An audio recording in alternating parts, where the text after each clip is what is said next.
It's FlamesNation Radio. We're recording a couple days earlier than usual. I'm Ryan. He's Shane, and it's almost free agent season. Brought to, as usual, our FlamesNation Radio is delivered to you by DoorDash and brought to you by Eau Claire Distilleries, Rupert's Whiskey, the official whiskey of the Calgary Flames. Depending on what happens over the next 24 to 72 hours, depending on when you listen to this podcast, it could be the celebration whiskey, the morning whiskey, the new faces whiskey. A lot of stuff could happen in the next week or so. I guess, Shane, we'll cover the super minor business. Not say minor business, but there's 3 new members of the Flames organization. Topironi, Parker Bell, and oh yeah, no, you're gonna lose me on the 7th rounder. The 7th rounder, but his dad's a coach. You're gonna forget the kid. I remember Bell because of the great joke someone made, said we had to take Bell because Rogers was down. So I'll probably never forget Parker Bell. Ooh. To be fair, Cade Littler, his dad's name is fantastic. His dad's name is Bliss, which is just like Bliss Littler.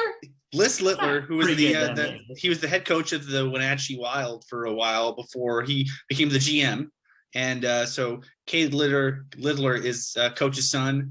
Parker Bell, big dude who hasn't really trained a lot, at least in terms of modern training. The Flames feel like he's very raw and very toolsy, to use a term. And Topironi, Finnish center, who actually be going to the Finnish World Junior Camp for the 2022 team.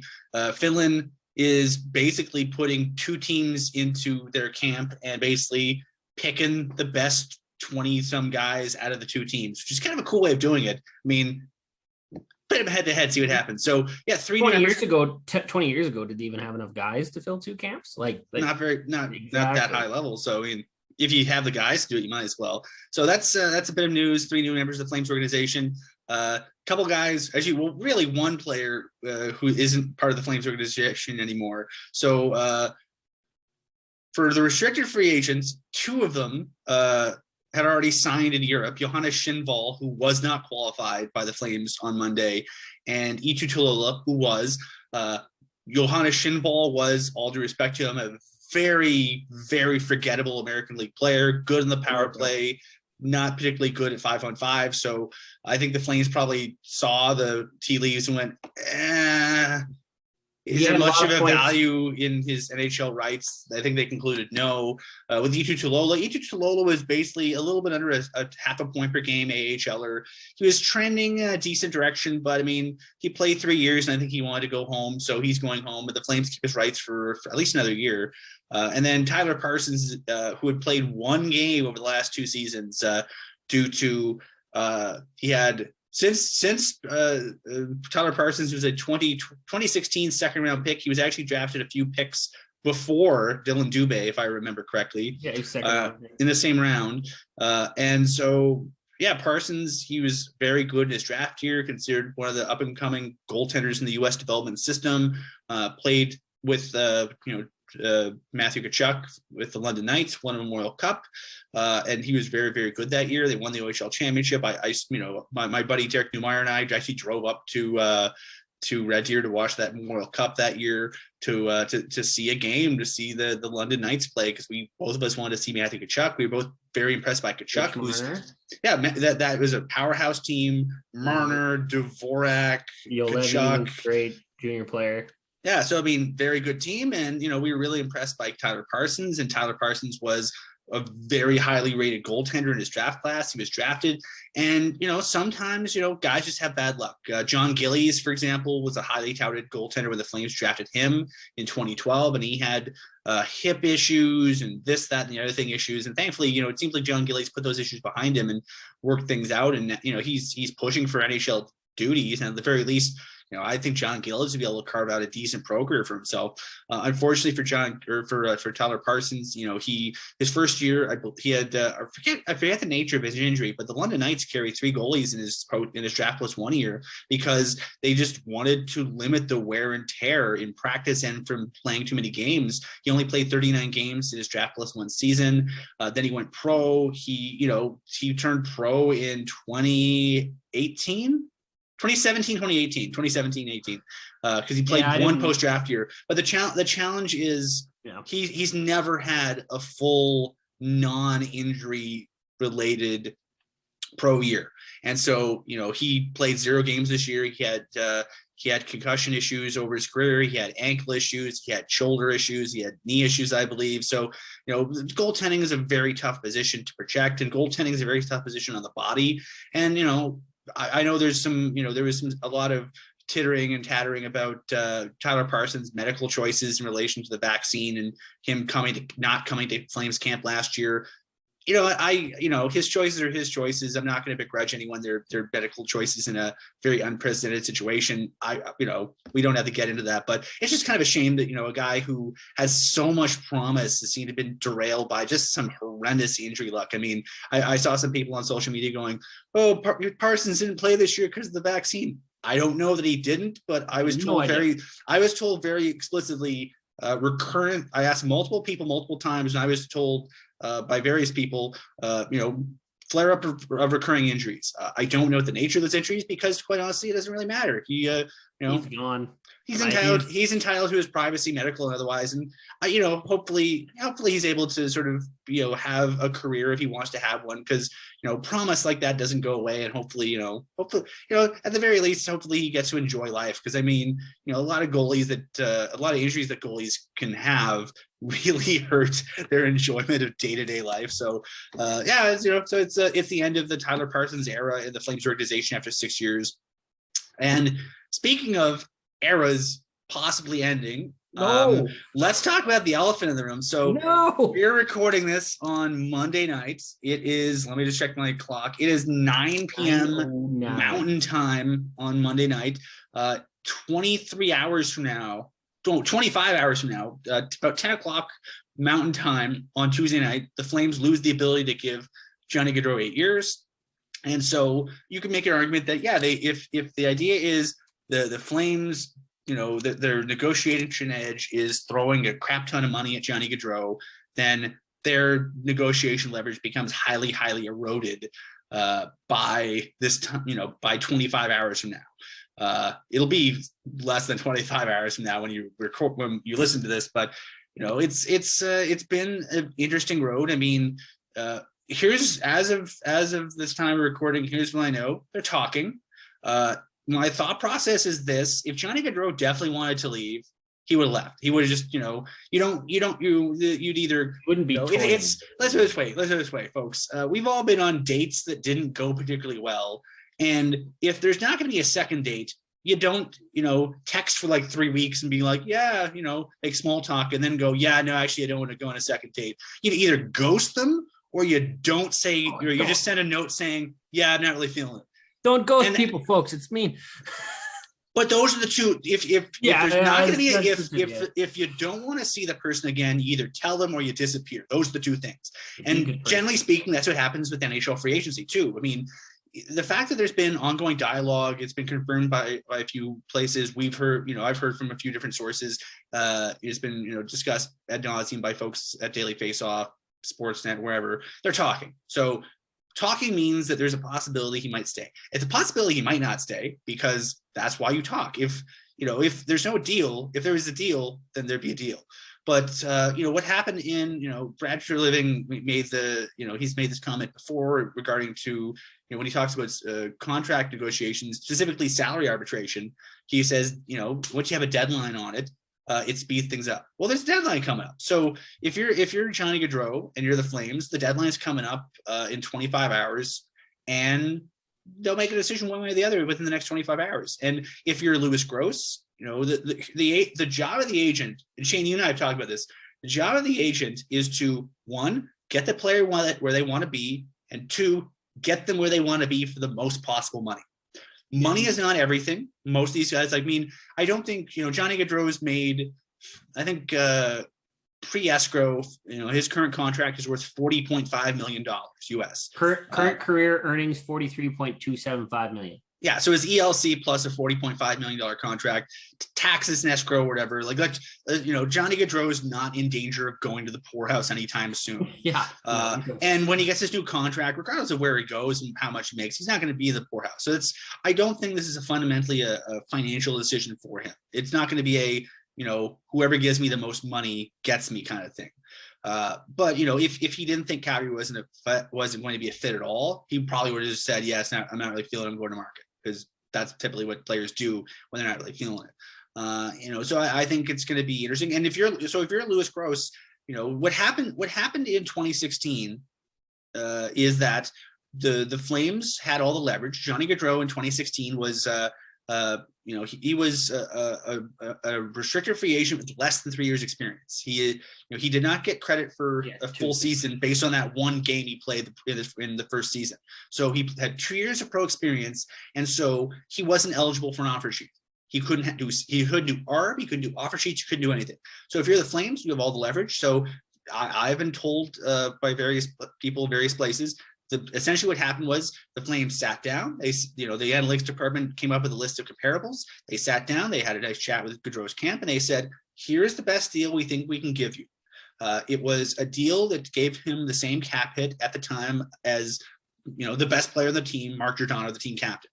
And so they said, we think you should be making 6.75. And Gaudreau's camp at the time said, we would like to have some more. And the Flames said, we don't think so. And so they were in a stalemate. And they were at a stalemate. They were at a stalemate for several weeks until the day before training camp ended. Johnny Gaudreau called his agent and said, I don't want to miss games. Let's just sign it. So if you're Louis Gross, last time you waited to the very last minute, and you actually waited past the last minute. I mean, ideally, the deadline would be, the deadlines for restricted free agents are training camp and then the beginning of the season. So realistically, if you waited till before the first game of the season, you essentially waited as long as you possibly could without impacting the number of games your client played. So they waited as long as they could to maximize the compensation. It didn't quite work out. They ended up having to take the deal was on the table. This time, if you're the agent, and we're not saying that there's any kind of nefarious means or nefarious we're not saying what people's aspirations are. We don't know their thoughts. We're just speculating. From a pure game theory perspective, what is the incentive for Gaudreau to sign at any point before the last possible minute? Because you're going to get the best offer the Flames have to give you at the very last minute before that 8th year disappears, right? Yeah. I'd hope it's like at least an hour before then, but we're not in the room. We don't know exactly. Yeah, but that's how it works. It's from the start, they've been very locked up and very tight-lipped about this. The information that's been floating around for a week from everybody has been the same. Their talks are ongoing. That's all you hear.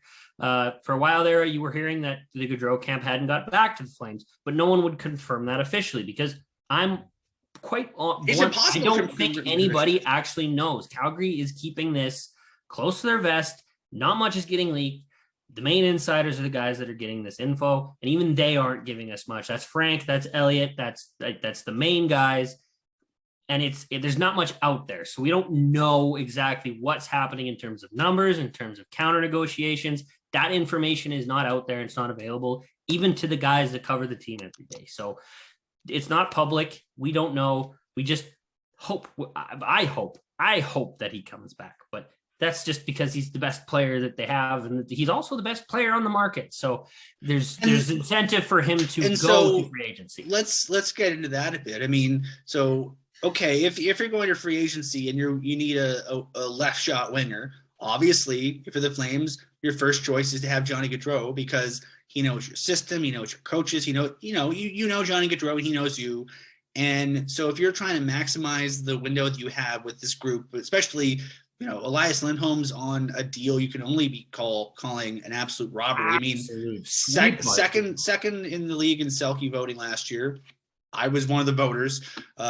Matthew Tkachuk is going to be on whatever deal Matthew Tkachuk is on next year. But you have Tanev at a very palatable deal. Anderson, Hanifin.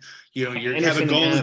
Both sub 5. Your goaltender was just second in Vezina balloting on a $6 million deal. So I think in terms of the supporting cast being set up for success, outside of like one or two guys, I mean, okay, Backlund is a little overpaid for his offense, but in terms of what he brings for the defensive side of the game, I think it's a fair value. Monahan, based on his injuries, is a little bit he's fairly heavily overpaid. If he's a fourth liner, if he recovers and is anything close to what he used to be, maybe he's a little bit hefty. He might be a $3 million player on a lot of teams. I want him to recover properly first too before he comes back. Like, we were talking about goalie injuries. Just the idea that so just so everyone's clear. So the hip is basically a socket. It's a ball, and it sort of has like a hole the ball goes into, and the labrum is the thing that surrounds the ball to make it sort of squeak around without really catching anything or dragging or anything or locking up. So there's lubrication inside the hip joint, and the labrum, I believe, I have no medical background, but I just Google a lot. The labrum is the tissue that basically allows things to sort of move around a bit. So Sean Monahan has had labrum surgery in consecutive seasons on either side of his hips. So just imagine you can't move your hip around well without some kind of a dragging or clicking or locking or whatever. For just sheer quality of life, that sucks. And if you're not a pro athlete, those people that have labrum problems get around in wheelchairs, people. Because getting up out of a chair is extremely painful. Sean Monahan has had to do this twice. One on each side. Do not rush him. Yeah, so I mean, Monahan, it is what it is. Lucic is a little bit pricey for what he is, but I mean, you knew that. Edmonton's paying for part of him, so that's not bad. But yeah, so it's done after this year, anyways. So I think if you're the Flames and you're trying to be like you're trying to run it back, you want to run it back with Johnny Gaudreau. Now, let's just say, and I can hear people wincing as we say this. Let's just say he goes somewhere else. I don't know where else. I don't particularly care where else he ends up. This is just a hypothetical thought exercise that potentially could be rendered moot in the next 25 hours. So who do you get if you don't have Johnny Gaudreau? So Shannon and I'll have a piece up on the site on Tuesday talking about this. So there's probably going to be a lot of pieces. There's a few players that I like, and I sort of look at some of them are big splashes and other little splashes. So I'll say the couple of names I keep seeing. One of them is Nazem Kadri. I'll say this: I love Nazem Kadri. Nazem Kadri's awesome. Stanley Cup champion Nazem Kadri just won a Stanley Cup, and he was one of the better players on a very good team. He had the benefit of not having to be the tippity top guy. If he comes to Calgary, he'll have to drive the offense a bit more. But I mean, you also have the Coleman, Mangiapane, Backlund trio who can eat up some tough deployments. So I don't think he'd be really living a tough life. Hypothetically, he came here. The thing that makes me worried about Nazem Kadri is simply his age. He's 31 years old. Evolving Hockey projects him getting an $8.5 million deal or thereabouts over 7 years. $8.5 million over 3 years. Sure. I mean, I don't think Nazem Kadri is going to fall off a cliff in the next 2-3 years. Over 7, he'll be signed till he's 38 years old. That makes me a bit nervous. And they've done, and it's nothing a slight on Blake Coleman, but to get Blake Coleman to come to Calgary, you had to pay him more than what his offense is worth. Defense is fantastic, but 4.8 for in theory, middle six guy. He's not a top line guy. Middle six guy. 4.9. 4.9, yeah. And that's probably a bit more than what he's worth on a regular market on any given day. Now, I love Blake Coleman, and I'm glad he's here, but you overpay. Especially with the Stanley Cup tax. So Nazem Kadri now has the point per game career year coming. I think he was 1.2 or 1.3 points per game. 1.23 points per game, 28 goals, 87 points, 71 games. Came back from a broken thumb, like a thumb that needed surgically put back together to score an overtime cup-winning goal in the cup final weeks before it's properly healed. God's name on the Stanley Cup, told all the Leafs fans to basically take a hike live on TV. He just told his haters to kiss his ass. Well, and a guy that does that knows. So I think those are some of the reasons the Flames might want him, because like Blake Coleman came to Calgary with some swagger. Nazem Kadri would come to Calgary with some swagger. Imagine. I think if you lose your best offensive player, what are you going to try to replace him with? The answer is rings. That's the only thing that can possibly make up for losing a 115-point player. You can't. Here's the thing.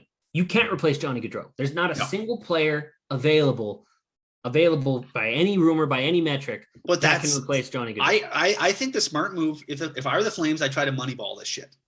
So that's what I've been thinking. You can't replace Johnny Gaudreau with one player. So, I mentioned Kadri, Andre Burakovsky, I think is the same route. I think he'd be a little bit cheaper. He's younger. He's not as good based on GAR. Champion. Based on GAR, goals above replacement. Andre Burakovsky's not as good, but he's still pretty good. But he's younger, so the risk is a little less. I have a name for you. 2-time Cup champion when it comes to Burakovsky. It's development camp this week. Do you know who the Flames had in development camp back in the day? No, I don't know. Mason Marchment. Whoa, okay. I was thinking of him. His dad played for Calgary. Rest in peace, Brian. Rest in peace. Terrible to hear about. Mason, he surprised the hell out of everybody. He had 47 points in 54 games, 0.87 points per game clip out of seemingly nowhere. That's interesting. He's a grinder, be tough to play. Okay, Johnny Gaudreau leaves. The way I look at it is they have 5 NHL wingers still. They still have Tkachuk. They still have Dubé. They still have Coleman. They'll still have Mangiapane, and they'll still have Toffoli. Those are 5. All of them can take time in the top 6 if they need to. Dubé, I really believe he's close to taking a step. It was a 7-game goal streak there late in the year. He's close. He's got a good coach. He's getting brought along properly.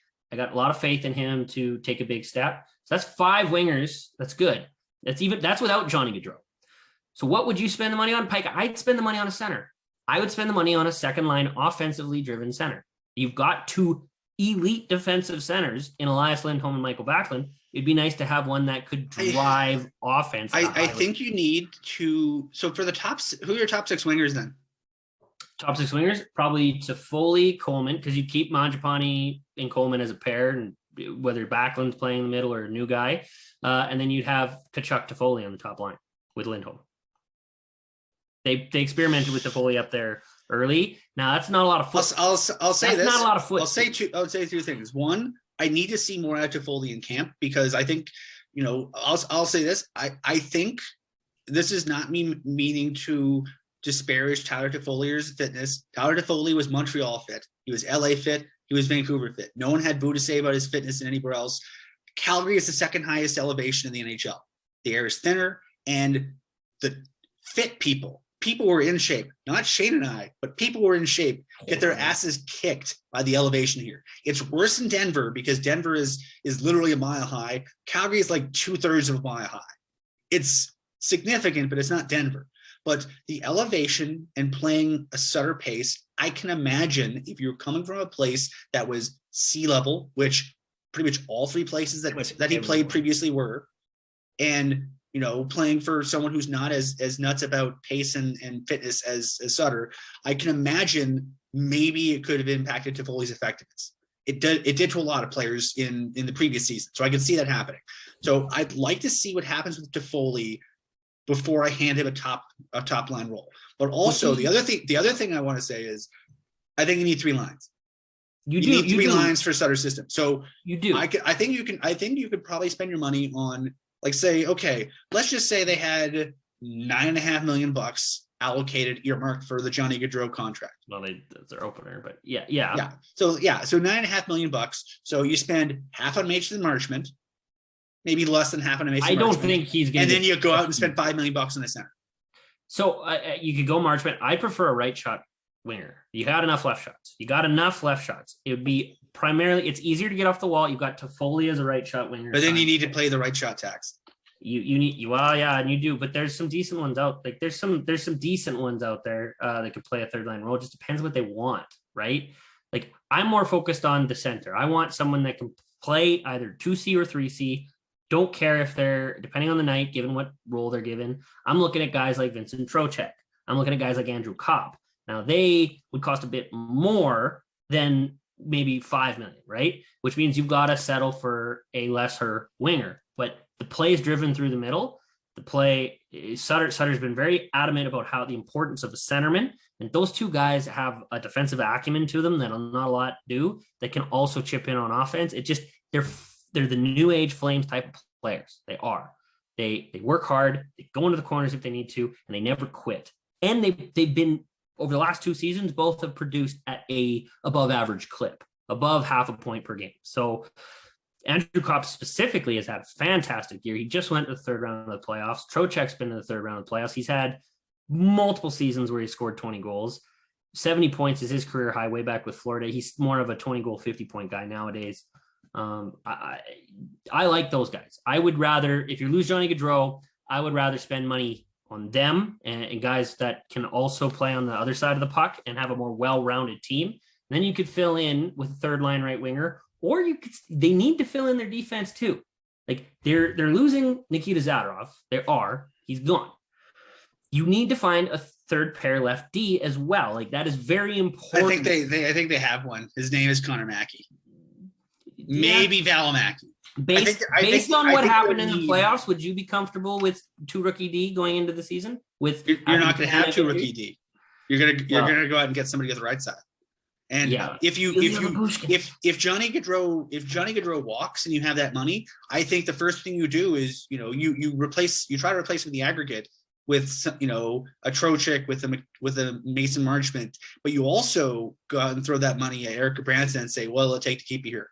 Or I'm a very avid proponent of this, and I'm going to write an article on him. Elie Labushkin.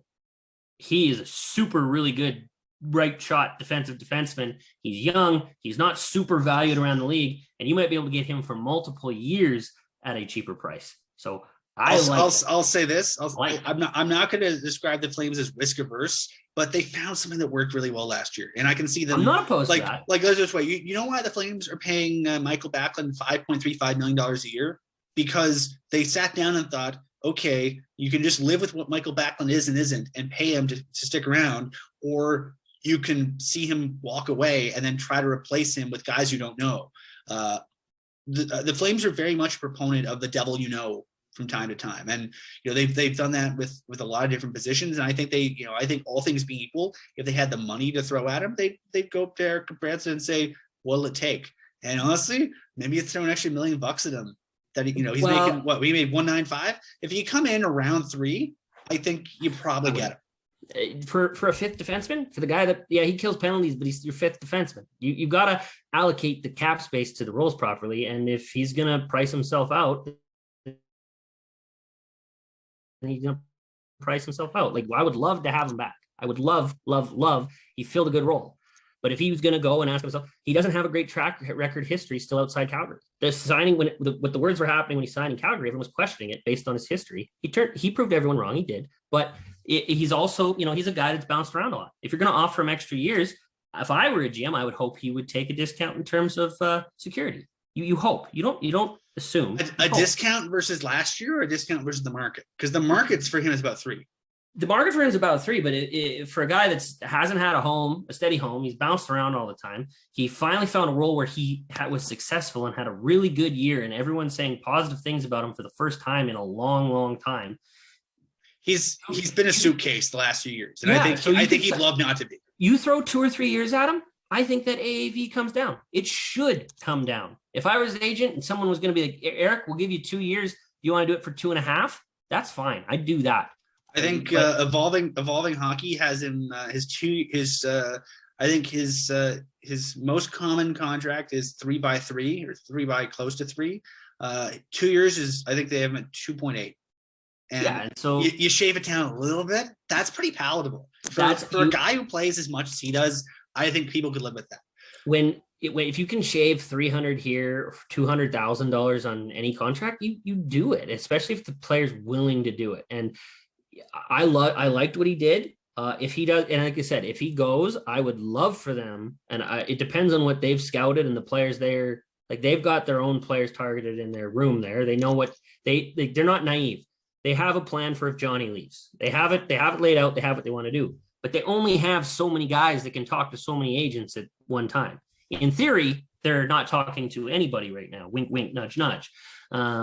Because, we don't know that Jack Campbell's been reported to go to Edmonton for 5x5 because they can't talk until Wednesday. You're not allowed to talk numbers until free agency opens. No, exactly. So there's no way the Flames have feelers out for a plan B in case Johnny Gaudreau leaves. But the kicker is when the clock ticks and the doors swing wide open, how much time do you have?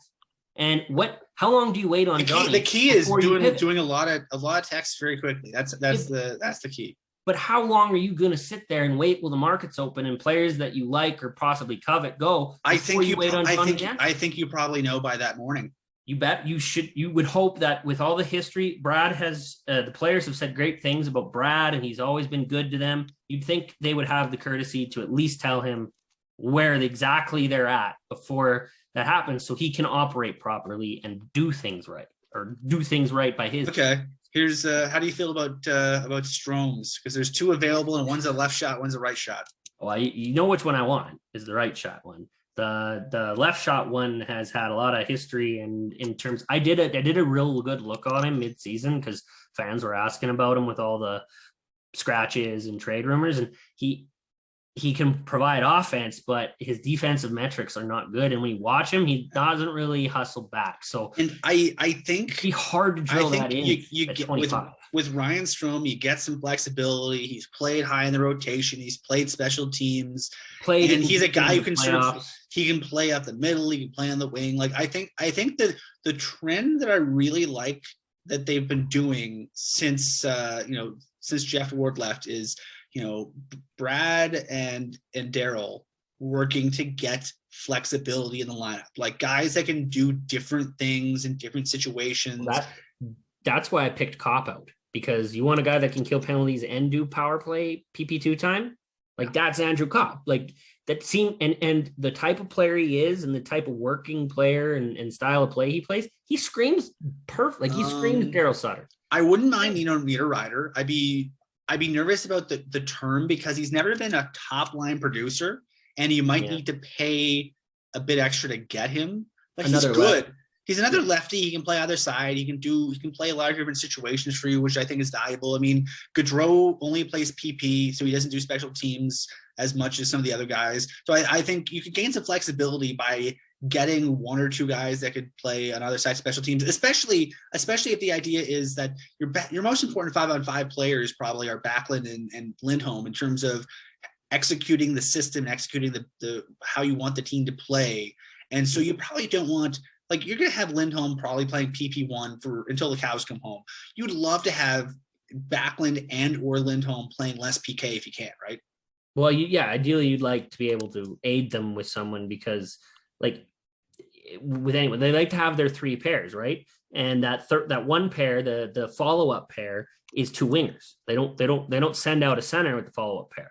It wasn't Mangiapane and it was Mangiapane and Dubé, and then Mangiapane and Toffoli.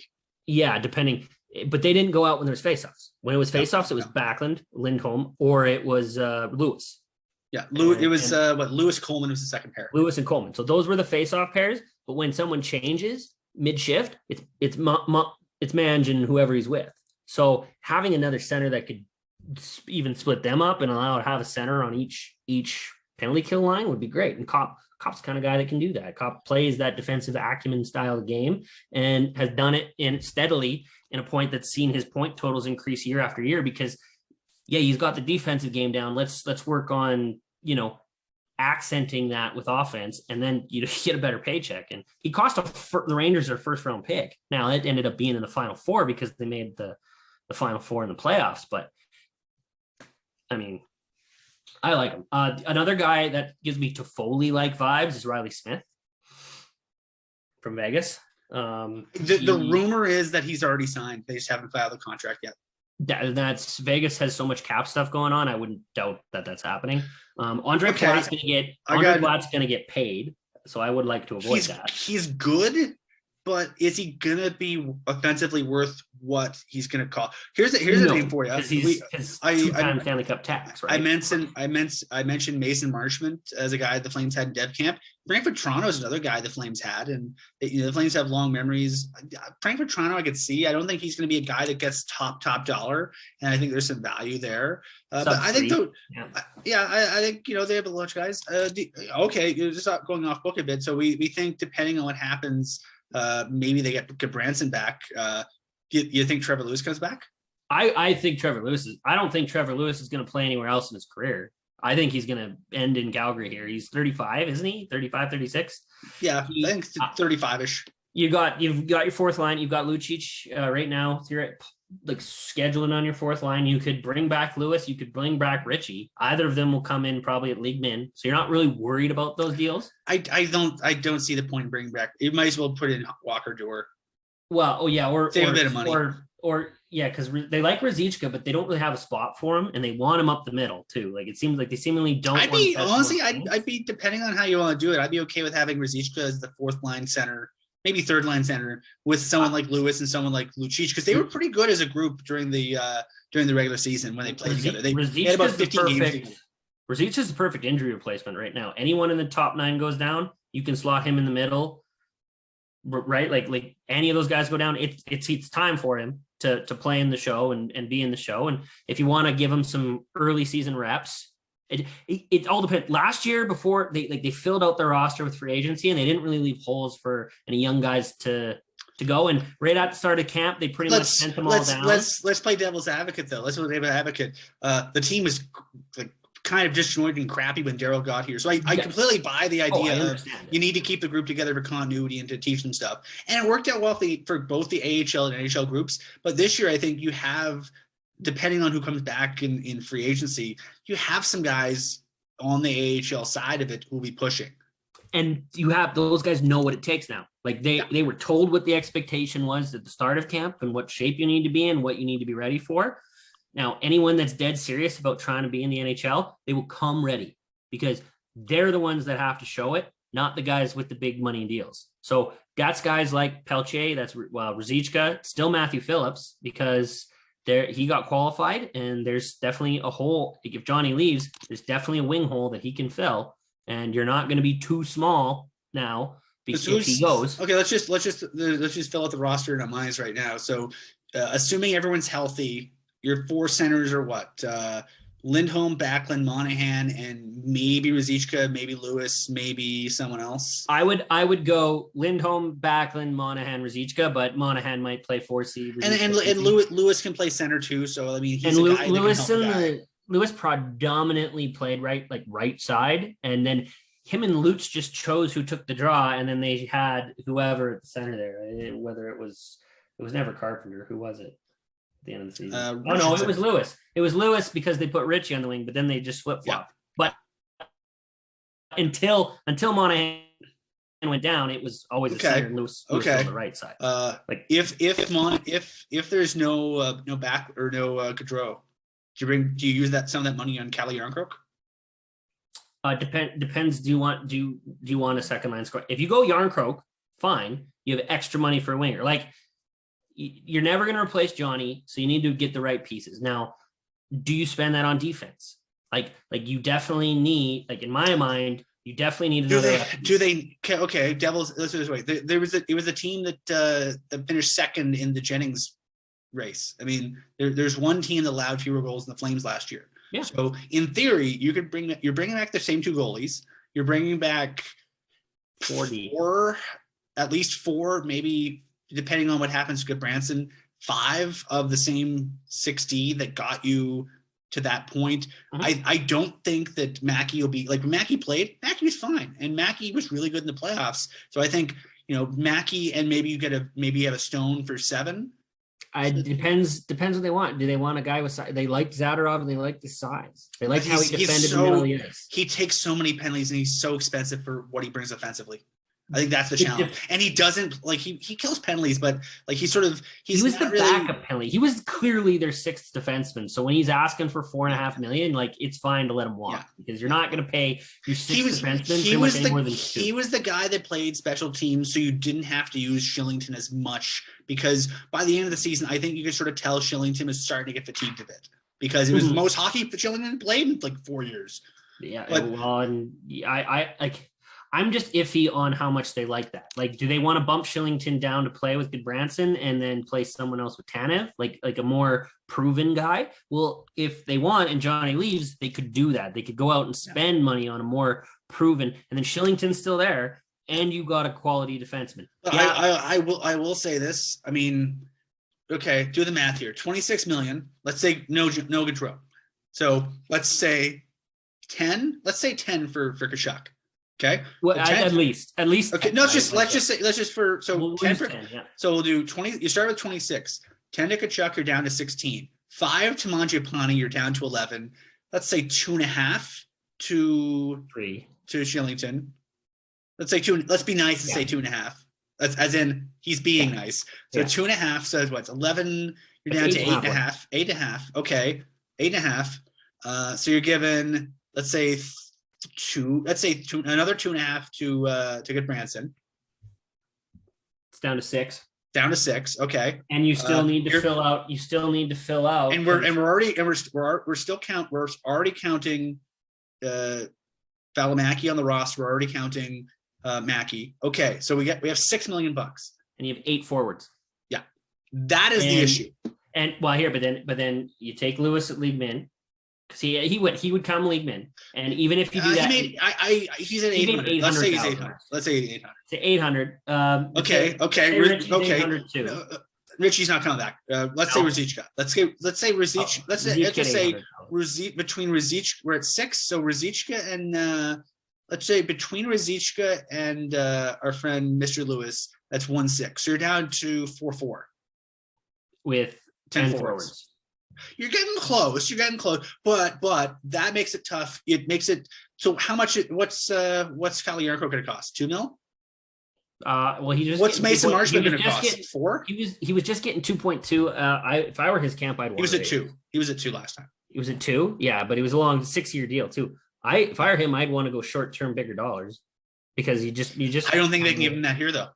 No. That's what I'm saying. Is like if I were him, you're a defensive minded center. You are, and I think you're thinking the old NHL. This is the new NHL where there's no middle class. There's $1 million bucks, and there's $5 million bucks, and very little people making in between.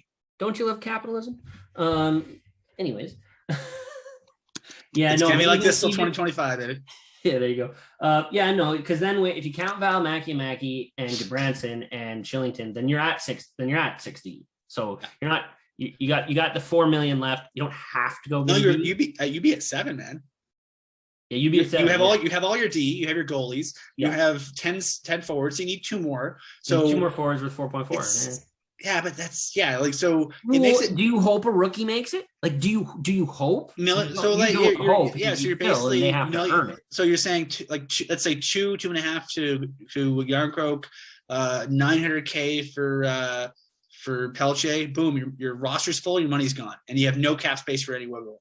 Well, all due respect to the Flames, the D is good. Mackey's a question mark, but the D is good. Your goaltending's good. It was runner up to the Vezina and runner up to the Jennings last year. Your D is good. Your forwards, Mangiapane's a bona fide top 6er. Maybe Toffoli comes back and takes a step, but I would still could you sell? Like, say, if you're selling jerseys, selling season tickets, selling whatever, could you sell well, boys, here's what we did. We laid out $10-11 million to Gaudreau. He wanted to go back east. Okay, what'd you spend the money on? Here's what we did.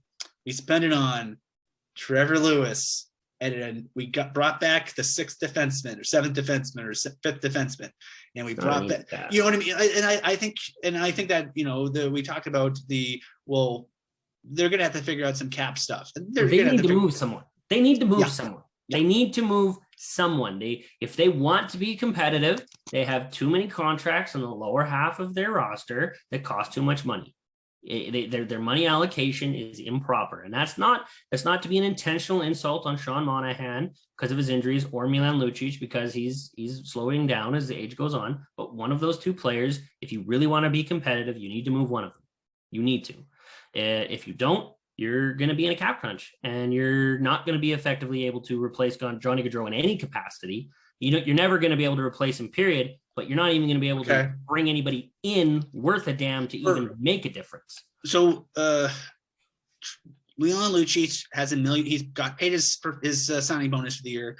He has $1 million of salary left in his current deal, and not just $1 million. It's, I think, after you factor in escrow and the fact that the Oilers are covering a chunk of his deal, 25%. It's $780,000, $788,000. It's sub $800,000 for cash out the door to get Milan Lucic for the year.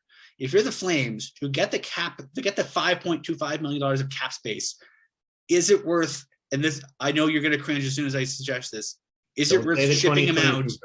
Don't say. I'd say 2023 second. That's fine. A second for $5.5 million. Do not trade that 2023 first until you either know you're a playoff team or that's definitely the goal for the season. Because if you fall out flat and you are late, you want to be in that lottery. Okay. What would so you a first is too much for you. So for cap space, for weaponized cap space, what would be too much? The 2023 first. Okay. If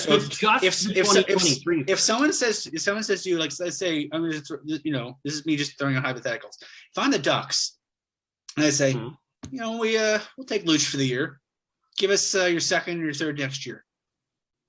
I'd try to split the year. Okay, but if they said only 23. Only 23? I would say if it's a top 5 protected pick, then sure, but it's top 5 protected. Like it is. What do you mean? It is like you can your try second to and your third. Well,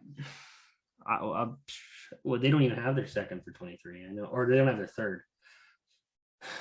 I do a 23 second and a 24 third to do it. I would. Okay. Because you're still maintaining that top end. Let's say a second in Phillips or a second in Valimaki or a second in. Yeah, there's no question. Yeah, because then, like, so let's say the roster you and I were piecing together of this, that, the other thing. If you can get Lucic off the books, and we're picking on Lucic because he's the easiest guy to move because of the cash involved and the cash not involved. But if you can move Lucic, all of a sudden you go from going like, you got $6 million and you got to fill up all these spots to having $11.25 million, and then you can go out and get Marchment or you can get Vetrano and Marchment. You can get multiple guys to replace Gaudreau in the aggregate, and I think it makes it a lot easier to swallow losing a player that good because you have something to show for. They're competitive now. Like, here's the point: they're competitive now. They want to be, anyways. You have Anderson, Hanifin, and Shillington, all under 25 years old, all signed a decent contract. Well, Shillington not yet, but all under 25 years old. So the kicker here is Valimaki's at 1.5, right? You lump him with Lucic, you actually save more than you're thinking. Because you could replace him effectively. You say you've got Mackey, right? And then if you're using that money, that part of that 5.25, you can get another defenseman at $2 or $3 million, and you're still okay on forwards to spend a little bit more as well. So if you give the ability to, like, it gives you the ability to have Mackey as a 6-7 instead of a definite 6. Yeah, and he could fill in whenever someone's hurt or banged up, or even if you just want to get him some reps or some guys some rest. Mackey's ready. Like, we've kind of determined that he was on the playoff fill-in roster. Like, he wasn't in Stockton until Calgary got eliminated. So like he's there. He was their choice over Valimaki anyways. So if the team's willing, if they think Valimaki's enough of an asset plus maybe a second or third instead of including 2 picks, then they take Lucic, that's fine. I love Lucic. I don't want him to go. His cap hit's just too much. I'm sorry. It's just what it is. And especially if they think that the core of the group is a hair away from being in the Stanley Cup conversation, the cap space is worth its weight in gold. And and the other teams would know that. let's well, this will sound really mean, and I really like Milan Lucic. He's every time I dealt with him, he's really nice. Same with Sean Monahan. Sean Monahan is significantly younger, and Sean Monahan, you can say hip labrum surgery on either side of his hips. That must suck. Imagine how good it'll be when he's better. You can reason if you squint and think about it long enough, you could convince yourself Monahan can have a bounce back much more easily than you can convince yourself that Lucic will. I think the chance that you're gonna be disappointed by Monahan's production relative to his cap hit, I think less than you will by Lucic's. I don't think they're willing to pay someone to take Monahan though. Like, I don't think that's even in their deck of cards. I think if Monahan's going, then they're like, okay, what are you going to give us for him? Like, we value him. He's been a player for us. He's been a very successful player. Yeah, he's been hurt. We're giving him time to heal. If you want him, you're still going to have to pay for him. So that's maybe not what the public sphere thinks, but what the public sphere thinks isn't what the team actually thinks, which is why the team usually does stuff different than what the fans are all yelling about. So that is an interesting thing for me. The only one I think they should be willing to attach assets to get rid of is Lucic. And even then, like, it's because it's only 1 year and because the money's only 700,000 or 780, then you shouldn't have to pay 2 picks. Like, it's not like you're taking on $3.5 million. But it's also what it's worth to you. It's also what it's worth to you, because let's say Anaheim's a divisional team. You know, the teams that I think Lucic would waive his no move, no trade to go to would be what? Vancouver, Seattle, LA, Anaheim. He's familiar with the LA area, right? Maybe Arizona. Probably go back to Boston if he really wanted to. Like, if they he has a house. He has a house in LA though. Yeah. That's a lot of travel, man. That's a lot of travel. But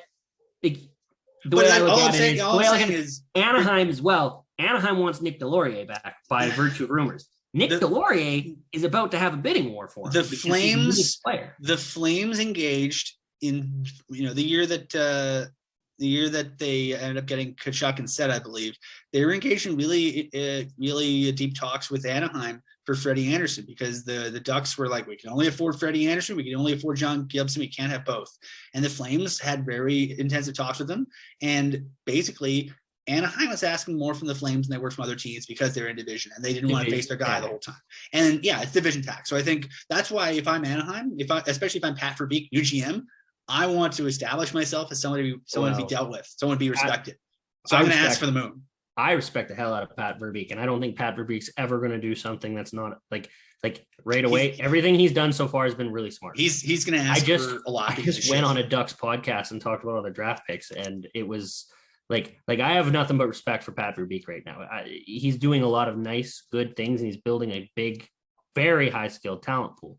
If he wants Milan Lucic, if they, that's the thing. It's okay. Calgary might want to get rid of him, but Anaheim definitely, they're looking for a tougher guy that can play an everyday role. Do you want that to be Lucic? They're still years away from competing competitively. They are. They're going to have a young team. Their top 2 centers are going to be under 22 years old, both of them. So, you're going to need a leadership aspect as well. Who else brings that as like Lucic? So, and if it doesn't work out, it's only a year. Exactly. I think that's I think we come on both sides of that sales pitch. I mean, if you're Bradford Living, you're like, Luch, you get to go back west. You get to wear flip flops to the rink. It'll be great. Okay, what's the sales pitch to Verbeek? I think you just nailed it. And what about like the last years with Calgary? What about his time in Calgary has ever said Calgary doesn't want him there? Right? Like all the celebrations for his games, all of the team talking about how it's great. Like Dylan Dubé, how many times did he say it's great to have a guy like Milan Lucic in the room? Like he loves it. Like you're with a Stanley Cup champion and a legend. Like, Lucic, remember you saw the same after hours I did. Lucic was thinking about retiring before Dubé came in. Exactly. He genuinely was. And but when you're sitting down and you're going like, okay, how do you fit in Tkachuk for as long as you'd like to keep Tkachuk? Well, that's how do you keep Mangiapane? Like, you hit on a good late pick with Mangiapane. You hit, maybe Shillington's never more than a good second pairing guy. Yeah, great. They're hard to find. You Lock him that. down. Lock you him down. Need that. But and he's young and he can skate. You can't afford to lock these guys down without making tough decisions elsewhere. Yeah. So I don't know. I think this is going to be a fascinating and terrifying next few days. We need to talk. We need to talk about the Mangiapane and Tkachuk situation because they're both ARB eligible and they both can walk themselves to free agency if they want to. They both can. And you need to get clarification on that situation right away because if Matthew Tkachuk does want to walk himself to free agency, and Gaudreau leaves, you can't let that happen. You have to move him. If he does that, he should not play the first game for the Calgary Flames upcoming this season. If you just lost Johnny Gaudreau for nothing, you cannot lose Matthew Tkachuk for nothing as well. That is your job, and it should take your job. But that is a massive mistake. That is the best line in hockey this year, and you're going to lose 2/3 of it for nothing. That is terrible mismanagement. So, let's address the Gaudreau of it. Are you going to I saw people on social and message boards, wherever, talking about I can't believe they didn't trade Johnny Gaudreau. One, he was the best. He was the best player on their team. If we've heard other teams with pending UFAs use the term own rental. So if the Flames traded Johnny Gaudreau at the trade deadline, they'd also be looking for someone like Johnny Gaudreau to load up and give themselves a chance to win a championship. And what message does that send to the guys? Yeah, it's basically sorry, boys. Thanks for competing like crazy and getting us into a spot where we could possibly win the division. We know you were playing 700 hockey for. We know that everyone got sick. Everyone was just dog sick for 2 weeks. Then you had to play every second day, basically for the last 80 days of the season. And you played it at a 700 clip, one of the better clips of Flames hockey in the history of the franchise. Yeah, 110 in a row. But sorry, boys. I mean, we don't know if we can sign him, so you might as well. No, that would have been stupid. That's video game stuff. That's video game stuff, and that's the way to describe it. Yeah. So you can say you do that once, and it's a unique situation. You can't do that twice. It's different when a player's one of those. It's different when it's someone that's Claude Giroux's age, right? Claude Giroux was very respectful. He spent all his time there, right? He was 34. And no, you can't make that comparison because the Flyers sucked.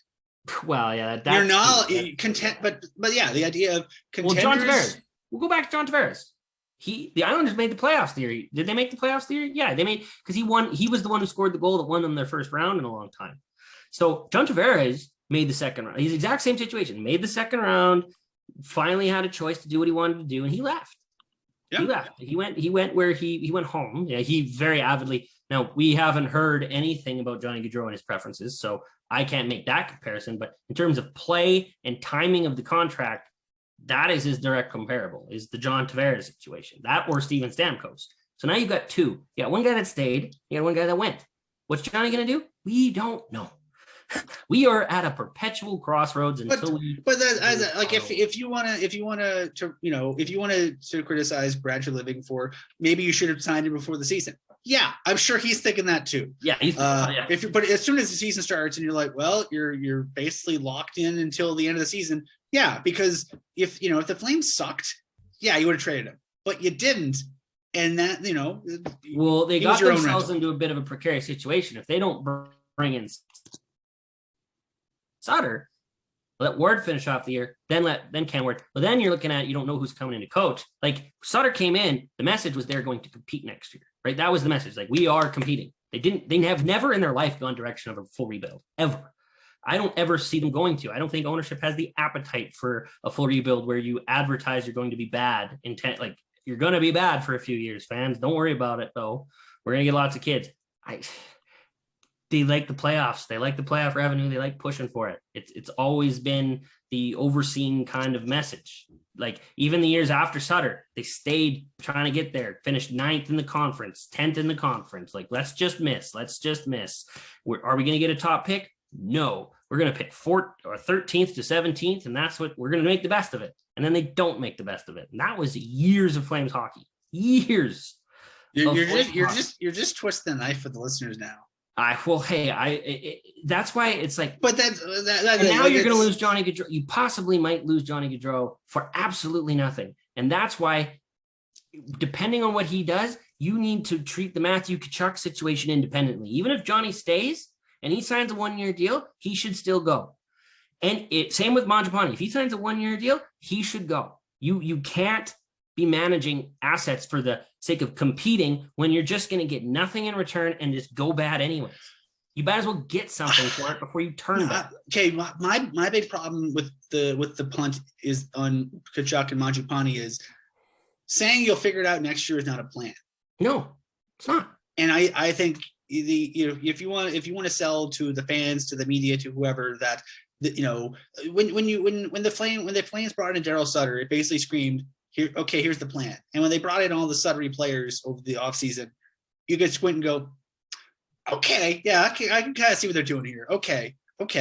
And in a lot of ways, the plan is validated, but you can't, punt and go. What if they just get trust hurt? us in this one? What if they get hurt playing on that 1-year deal? Then what? Then what's the value? Then what's their value? It's nothing, and then they can still walk. Like, that's what I'm saying. Is if they go to arbitration, if they go to a 1-year deal, if either of them do that, you can't wait. Even if you keep Johnny Gaudreau, a player like Matthew Tkachuk, even for 1 year, would get you a haul, would get you an absolute haul. You'd get 3 first-round level assets, at least 2 for sure. I think the trade value for Tkachuk on a 1-year deal, if it's a palatable deal, first roster player, good prospect. Yeah, 3 pieces. That's what I said. 3 pieces. Mangiapane, I'd put 2. Like, you'd get a first still for him and a top prospect. So you could still build for the future. Calgary doesn't want to build for the future, which is the problem. With the way their roster, I don't think it's fair to say they don't want to. Well, but everyone tough. Wants to. It's tough. Yeah, everyone wants to. It's tough, especially Canadian markets. Your owner, depending on what happens with the city, is about to write $100, $200 million, $300 million check. Like the pressure is you got to make it every year. Because you want to maximize revenue. It is what it is. I mean, the market is what the market is. Occasionally, you need to go to the owner and say, "Look, we're at a point where we need to pivot for a bit." At some point, and you know what? Like, if the owner keeps dipping his hands into the soup, it's not the chef's soup anymore. Like you don't hire a chef to do the cooking for him. If my name's on the restaurant and I'm paying for it, I can do what I want. That's why I paid. That's why I bought a hockey team, so I can do what I want.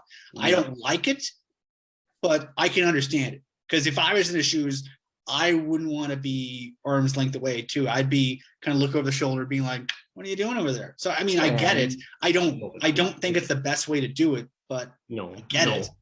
But if you and I own a hockey team, you couldn't keep us out of there. The Johnny Gaudreau situation has kept us off of the. Now there's been tidbits and rumors, because the second any Flames related hits online, the entire fan base. We don't need to get into rumor bullshit. But it's just we haven't discussed the possibilities of what could happen, and we have not discussed the possibility of what would happen at all, or anyone's covered what happens if Mangiapane walks himself to free agency, because that's possible. We haven't even discussed that anywhere. No one's really mentioned it because of the top 2 guys, and he's a 35 goal scorer. He's one of the best play drivers at driving the net and creating offense in the entire league. He's undervalued. Oh, okay.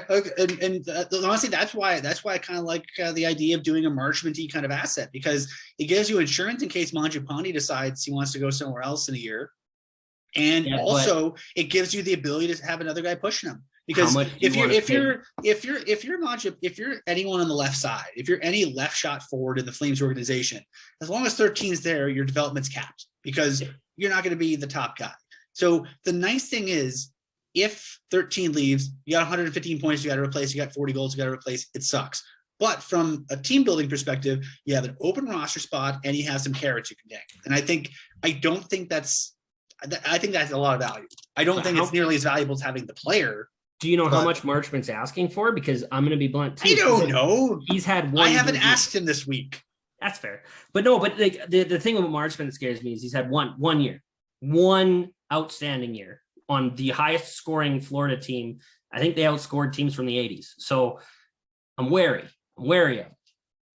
Is he going to want more than what he's worth? Now, every free agent wants more than what they're worth. Every free agent. That's just the reality of the situation. Why wouldn't you ask for the most amount of money? Like, why wouldn't you? So, yeah, it's just all iffy. It's going to be a fun. It's going to be just a nerve-wracking week. It could go a million different ways on Wednesday. It can go a million different ways on Tuesday. Yeah. By the time you're listening to this, folks, this could all be moot. So we've got an hour. Might as well cap it there. This has been Flames Nation Radio. He's Shane. I'm Ryan. Delivered to you by DoorDash. And Rupert Whiskey, the official whiskey of the Calgary Flames, brought to you by Eau Claire Distillery. This is going to be a fun week. So everyone, we'll say this. When you're on your Twitters and your social medias, one, regardless of what happens, do not say anything negative about Johnny Gaudreau or his family, because that's just not cool. Nope. People make decisions for any number of reasons, and once you spent 11 years in an organization, you have the right to call your shot. That's guys.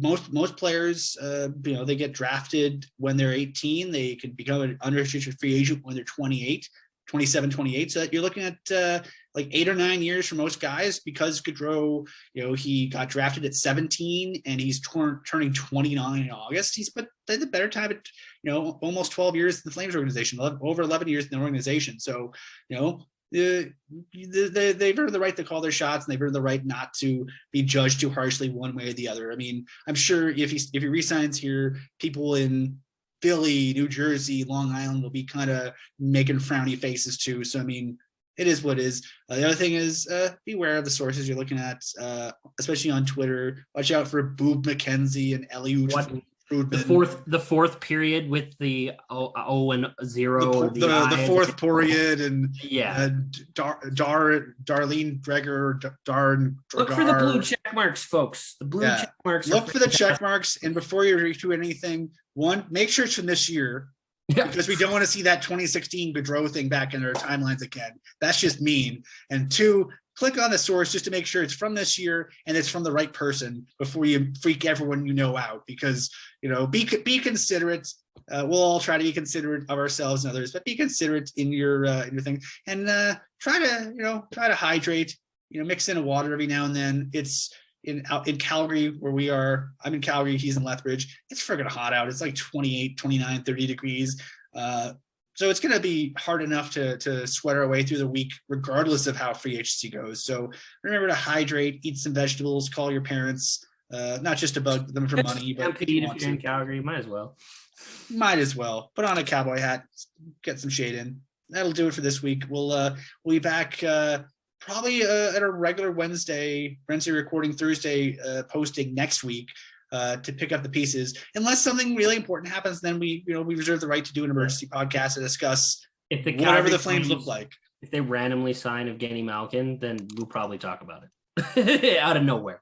But we'll see. We'll see. So that'll do it. This has been Flames Nation Radio. Thank you very much for listening, and we'll catch you all next episode, whenever that happens to be.